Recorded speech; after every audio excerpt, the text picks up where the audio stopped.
দর্শক, একটা গুরুত্বপূর্ণ বিষয়ের জন্য আপনাদের সামনে এসেছি। একটা গুরুত্বপূর্ণ বিষয় আলোচনা করার জন্য। দেখেন, বিএনপি তার নিজের ভুলে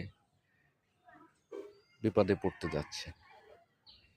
আজকে দেখেন, আওয়ামী লীগের সেনাপ্রধান হচ্ছে বর্তমান ওয়াকারুজ্জামান আওয়ামী লীগের, রাষ্ট্রপতি চুপ্পু উনিও আওয়ামী লীগের, এবং আর্মি, বাংলাদেশ সেনাবাহিনীতে, বিজিবিতে, পুলিশে, র্যাবে এবং সব জায়গায় বাংলাদেশের এমন কোনো প্রশাসন নেই যে 80% আওয়ামী লীগের লোকজন নাই, আওয়ামী লীগের, ছাত্রলীগের ক্যাডাররা নিয়োগ নেই।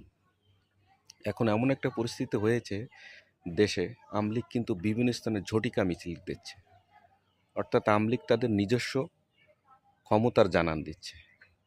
ডক্টর ইউনূস চেয়েছিলেন আওয়ামী লীগের এই প্রশাসন থেকে আওয়ামী লীগের সমস্ত ব্যক্তিদের বাদ দিয়ে এবং আওয়ামী লীগদের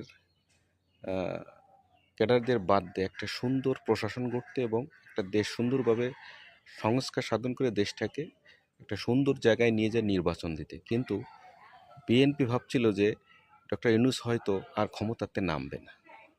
কিন্তু এখন যে পরিস্থিতি শুরু হয়েছে, আমরা দেখতে পেলাম সেনাপ্রধান, রাষ্ট্রপতি গুরুত্বপূর্ণ বৈঠক করছে।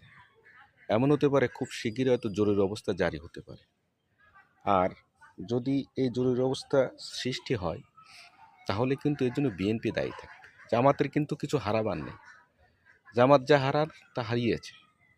তাদের অনেক নেতা ফাঁসি হয়েছে, তারপরেও তারা কিন্তু ঘুরিয়ে দাঁড়িয়েছে। মূলত এই আন্দোলনে কিন্তু জামাতের বি টিম, অর্থাৎ এনসিপি কিন্তু জামাতের বি টিম, তারাই কিন্তু শক্ত অবস্থান নিয়ে আজকে ফ্যাসিস্ট আওয়ামী লীগকে তাড়িয়েছে। অর্থাৎ বিএনপির লোভের কারণে, ভুলের কারণে বিএনপি আজ হয়তোবা নির্বাচন যেতে পারবে না, তো নির্বাচন হবে না, হয়তো ফিরে আবার বিএনপি আরও 20 বছর পিছিয়ে যেতে পারে।